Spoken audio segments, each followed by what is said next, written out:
और सीएम इस वक्त छात्र संघ चुनाव बंद करा रहे हैं और रिपीट करने की बात करें। हमें तो हंसी आती है उनके बयान पे। करेंगे 2 लाख बच्चों की रैली करने की आवश्यकता पड़ी तो अग्निपथ के लिए जिस तरह 2 लाख जवानों की रैली मैंने जोधपुर में करी थी अग्निपथ के खिलाफ, उसी तरह 2 लाख बच्चे राजधानी को घेरेंगे। मुख्यमंत्री कहने से क्या होता है, तो कई बार कहते हैं बदलते रहते हैं, वापस बदलवा देंगे, डरा के सीएम सरकार को डराएंगे, हम लोग झुका देंगे सरकार को। कमिश्नर और पुलिस को भी हमने साफ साफ कड़े शब्दों में कह दिया कि कैंपस के अंदर पुलिस बिना वजह नहीं घूमेगी और बीजेपी बिना दूल्हे की बारात है। 12 दूल्हे एक दुल्हन लुटेरी तेरा ये। अब तो बारात जब जाएगी तो तोरण कौन मारेगा, बीजेपी में कौन तोरण मारेगा अभी पता ही नहीं। और ये गहलोत है, ये सोच रहे हैं मैं अंतिम कांग्रेस का सीएम रहूं, मेरे बाद कांग्रेस खत्म हो जाए, इनकी ये है।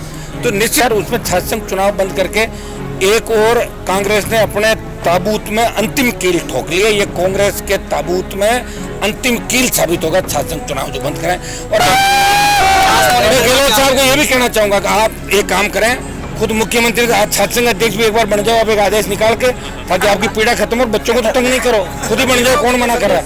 आजकल हर कुछ कर रहे हो, तो कोई भी जाता है उसी का बोर्ड बना देते हैं, कोई जाता है उसी को दर्जा दे देते हैं, जो चाहे उसी को ले जाओ, वोट कितने दिलाएगा। अभी हमारे साथ नागौर साहब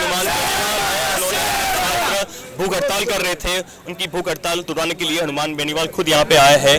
क्या कहना है आपका? कोई भी नेता नहीं आया, ना भाजपा का आया है, ना कांग्रेस का आया है, आप आए हो। देखिए, मैं छात्र संघ अध्यक्ष के माध्यम से पहली सीढ़ी थी मेरी ये छात्र राजनीति, उसके बाद विधायक लोकसभा के अंदर गया, नई पार्टी बनाई और हमेशा ये हमारा नारा था कि जय जवान जय किसान। और ये जय जवान का जो नारा है, आज छात्र संघों को जब तक आप मजबूत नहीं करोगे तब तक नए नेता आपको नहीं मिलेंगे, हाई ब्रांड नेता नहीं मिलेंगे। और ये जानबूझ के सरकार बार बार छात्र संघों को कमजोर करने का प्रयास करे, विश्वविद्यालय की स्वायत्तता के अंदर हनन कर रही है, इंटरफेरेंस कर रही है, ये बंद होना चाहिए। हमने हमेशा इस बात को रखा। बीजेपी सरकार के समय में जब छात्र संघ चुनाव बंद हुए, हमने पुरजोर तरीके से चुनाव वापस कराने की बात कही। और सीएम इस वक्त छात्र संघ चुनाव बंद करा रहे हैं और रिपीट करने की बात करें। हमें तो हंसी आती है उनके बयान पे। और मुझे लग रहा है कि गहलोत जी के साथ साथ बीजेपी भी उनसे मिल ली कि पिछली बार जिस तरह थर्ड फ्रंट राजस्थान विश्वविद्यालय में, जोधपुर विश्वविद्यालय में और ज्यादातर कॉलेज यूनिवर्सिटी में तीसरा मोर्चा जीता, कि ये लोग इस मामले को लेके दोनों पार्टियां नाराज हैं और उन्होंने मिलकर छात्र संघ चुनाव को बैन किया। आरएलपी पार्टी छात्र संघ चुनाव कराने के लिए मजबूती से सड़कों पर लड़ाई लड़ेगी।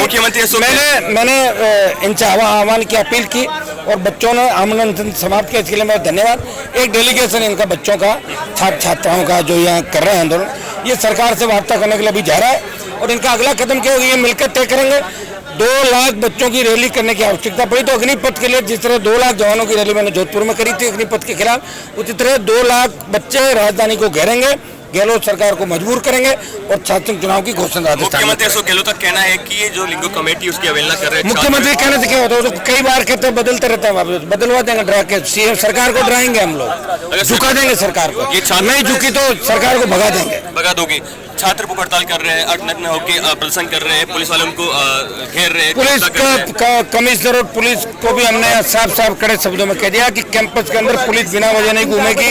और इसके अंदर हम वार्ता इस बात का भी कह रहे हैं, जो झूठे मुकदमे दर्ज किए वो भी वापिस हो और पुलिस का इंटरफेरेंस बंद हो, नहीं तो ईंट से ईंट बजा देंगे सरकार की, हमने चेतावनी दे दी। अंतिम सवाल आपसे कि अशोक गहलोत ने एक कदम क्यों उठाया है कि शासन पर रोक लगाई है? अशोक गहलोत का हाथ में ही नहीं है ना, ये तो अधिकारी जो भी लाते हैं दस्तखत कर देते हैं उस पर। अभी तो जाति सरकार है ना, तो जाति आप जानते हो ऐसे ही होता है हालात। और बीजेपी बिना दूल्हे की बारात है, 12 दूल्हे एक दुल्हन लुटेरी तेरा ये। अब तो बारात जब जाएगी तो तोरण कौन मारेगा, बीजेपी में कौन तोरण मारेगा अभी पता ही नहीं। और ये गहलोत है, ये सोच रहे हैं मैं अंतिम कांग्रेस का सीएम रहूं, मेरे बाद कांग्रेस खत्म हो जाए, इनकी ये है।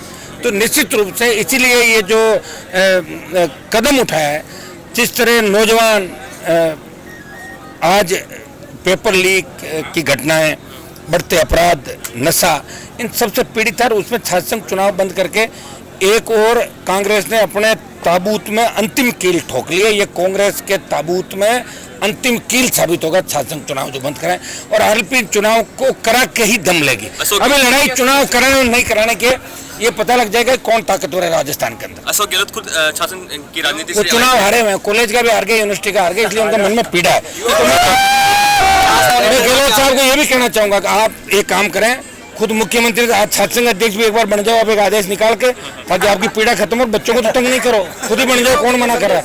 आजकल हर कुछ कर रहे हैं, तो कोई भी जाता है उसी का बोर्ड बना देते हैं, कोई जाता है उसी को दर्जा दे देते हैं, जो चाहे उसी को ले जाओ, वोट कितने दिलाएगा। तो मैं सीएम से अपील करूंगा, मुख्यमंत्री जी आप यूनिवर्सिटी का चुनाव हार गए तो एक दिन के लिए आप अध्यक्ष का ऑर्डर निकाल लें सचिवालय से कि मैं खुद ही अध्यक्ष बनता हूँ विश्वविद्यालय का, जोधपुर जयपुर दोनों का, और मैं मुख्यमंत्री भी हूँ, और मैं शांत हो गया। अब मैं शांत और बच्चों का वो मैं नुकसान नहीं करूँगा। ये मुख्यमंत्री को करना चाहिए। इनसे राजस्थान तो संभल नहीं रहा है, हालात कितने खराब हो गए, किस तरह कैंपस में पुलिस की दखलंदाजी हो रही है, हमारे थाने सुरक्षित नहीं, एम्बुलेंस सुरक्षित नहीं, जिस तरह बालिकाओं के ऊपर दरिंदगी राजस्थान में हो रही है, हम कहाँ थे कहाँ चले गए। इसके लिए कांग्रेस बीजेपी जिम्मेदार है। 25 साल गहलोत वसुंधरा का जो गठबंधन था उसने राजस्थान को गर्त में डुबो दिया, राजस्थान को बर्बाद कर दिया। इसके माथे पे जो कलंक है ये हमें मिलकर धोना रहे। नौजवान इस बार दोनों पार्टियों को उखाड़ के फेंक देगा राजस्थान के अंदर, अगर इसी तरह की मनमर्जी ये लोग करते रहे। राजधानी घेराव का आपका प्रोग्राम है? कर देंगे, सब हो जाएंगे, आप चिंता क्यों कर रहे हो। हम जो कह रहे हो